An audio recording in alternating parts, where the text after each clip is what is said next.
পশ্চিম ধেমাজি শংকৰদেৱ শিশু নিকেতনৰ ৰূপালী জয়ন্তী বৰ্ষ উদযাপন।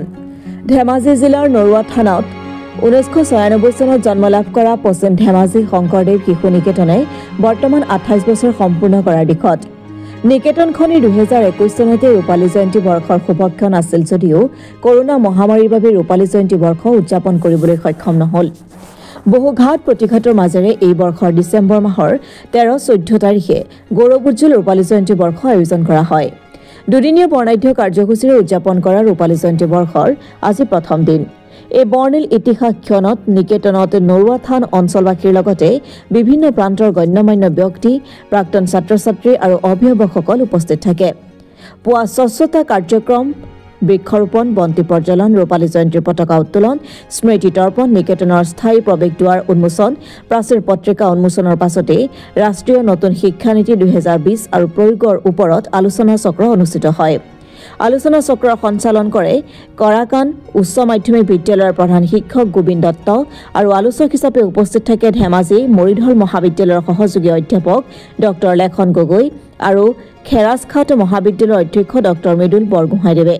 মিলন সমাৰোহ কাৰ্যসূচীৰে প্ৰথম দিনৰ ৰূপালী জয়ন্তী অনুষ্ঠান সমাপ্ত হয়।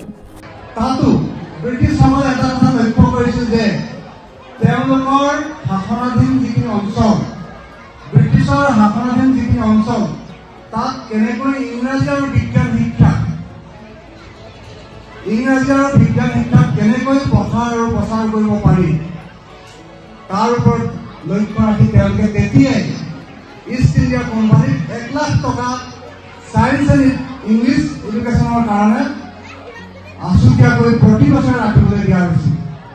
অৰ্থাৎ 1813 চনতে তেওঁলোকে সিদ্ধান্ত লৈছিল যে ভাৰতত ছায়েন্স আৰু ইংলিছ এডুকেশ্যনটো প্ৰচাৰ আৰু প্ৰসাৰ কৰিব লাগিব। তাৰ কাৰণে আছুতীয়াকৈ প্ৰতি বছৰে 1 লাখ টকাকৈ তেতিয়াই ইষ্ট ইণ্ডিয়া কোম্পানীৰ দ্বাৰা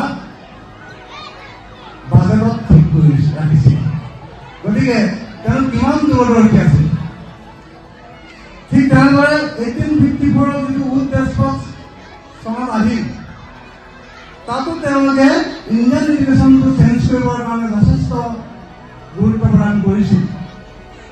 একেদৰে 1882 যিটো হাণ্টাৰ কমিশ্যন আহিল তাতো তেওঁলোকে প্ৰাইমেৰী এডুকেশ্যনটো বেছি গুৰুত্ব দিছিল, যাতে প্ৰাইমেৰী এডুকেশ্যন হৈছে শিক্ষাৰ ভেটি।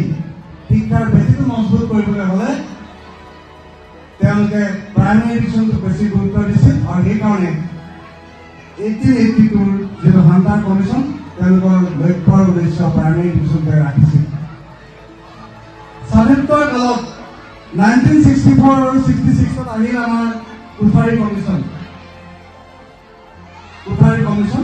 তাৰ ঠিক 2 বছৰৰ পাছত 1968 নতুন ৰাষ্ট্ৰনীতি আহিল।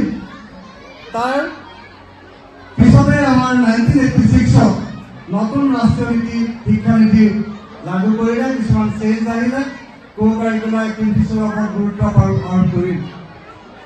তাৰপিছত আমাৰ 2001 চনত সৰ্বশিক্ষা অভিযান আহিল, তাতো প্ৰাইমেৰী শিক্ষাক গুৰুত্ব আৰোপ কৰিছিল আৰু তাৰপিছত 2009 চনত শিক্ষাৰ অধিকাৰ আইন আহিল।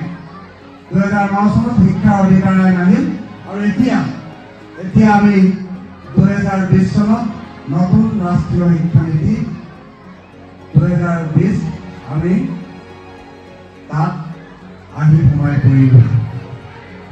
এই ৰাষ্ট্ৰীয় শিক্ষানীতি 2020 আমাৰ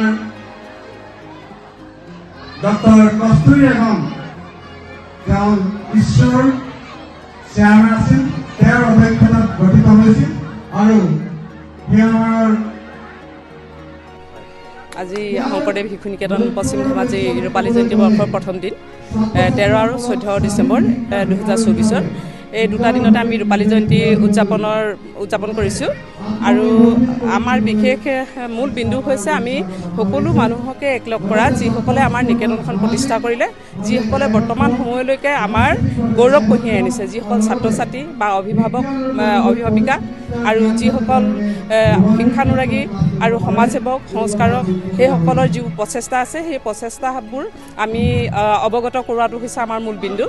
আৰু আমি বিশেষকৈ নিকেতনখনৰ যি আচৰণ আৰু সংস্কাৰ আছে এতিয়া জটিল সময় হৈ পৰিছে বিশেষ যেটো শিক্ষানীতি হৈছে শিক্ষানীতিৰ লগতে মানুহে বিজ্ঞানৰ ক্ষেত্ৰত বেছি আগবাঢ়ি গৈছে কিন্তু বিজ্ঞানৰ লগে লগে আগবাঢ়ি যোৱাৰ লগে লগে ছাত্ৰ ছাত্ৰীৰ যেটো মানসিক সংস্কাৰ হেতু স্খলন হৈ গৈছে কিন্তু আমি এই মানসিক যেটো সংস্কাৰ তেওঁলোকৰ যেটো নীতি আচৰণ এইখিনি আমি আসলতে তেওঁলোকৰ জীৱনত যেটো প্ৰয়োজনবোধ এইটো কৰোৱা উদ্দেশ্যে আমি শংকৰদেৱ শিশু নিকেতনবোৰ প্ৰতিষ্ঠা হৈছে বিদ্যাভাৰতী ইয়াৰ মূলবিন্দু হয় আৰু সেই কাৰণে আমি মানে আমাৰ যেটো ছাত্ৰ ছাত্ৰীসকলৰ যেটো প্ৰগ্ৰেছ তেওঁলোকৰ যেটো গৌৰৱ আৰু লগতে আমাৰ বানেগৰকা পশ্চিম ধেমাজি অঞ্চলত যে এনেকুৱা এখন বিদ্যালয় প্ৰতিষ্ঠা হৈছিল কিমান কষ্ট কৰিব লগা হৈছিল এই কথাখিনি অৱগত হওক এই আশাৰে আজি আমি 25 বছৰ মূৰত 25 বছৰ অতিক্ৰম হৈ গ'ল আমাৰ প্ৰায় 28 বছৰ হ'ল কিন্তু আমি কৰোনা কালত আমি 21 চনত পাতিব লাগিছিল আমি 2021 ত পাতিব নোৱাৰিলো আৰু তাৰ পাছত আমাৰ অৰ্থনৈতিক সবল নহয় হেতু কাৰণে আমি উদযাপন কৰিব নোৱাৰিলো এতিয়া আমি ইয়াক উদযাপন কৰিছো আজি এই আলোচনা চক্ৰৰ বিষয় হৈছে 2000 নতুন শিক্ষানীতি 2020 ৰ প্ৰয়োগ কেনেকৈ আমি শ্ৰেণী কক্ষত প্ৰয়োগ কৰিম কেনেকৈ ছাত্ৰ ছাত্ৰী ডেভেলপমেণ্ট হ'ব সৰ্বাত্মক বিকাশ কেনেকৈ হ'ব এই সম্পৰ্কে আলোচনা কৰা হ'ব আজি মূল বিষয় এটো বিশেষকৈ আমাৰ বিদ্যাভাৰতীৰ যি 5টা আধাৰভূত বিষয় সেই 5টা আধাৰভূত বিষয় পঞ্চ কোষাত্মক বিকাশ এয়া হৈছে সৰ্বাত্মক বিকাশ আৰু আজি নতুন শিক্ষানীতিয়ে সৰ্বাত্মক বিকাশতে বেছি গুৰুত্ব দিছে যেটো আমাৰ বিদ্যাভাৰতীয়ে আগৰ পৰা আমি প্ৰচেষ্টা চলাই আহিছো এতিয়া বিদ্যাভাৰতীয়ে আকৌ নতুন নতুন পদক্ষেপ গ্ৰহণ কৰিছে আমিও তাত সহমত আমি আকৌ আমাৰ শিক্ষানীতি আমি বিদ্যাভাৰতী শিক্ষানীতি মতে আমি আকৌ আগবাঢ়ি যাম বুলি ভাবিছো লগতে আমি চৰকাৰী যি শিক্ষানীতি তাকো আমি আগুৱাই লৈ যাম বুলি ভাবিছো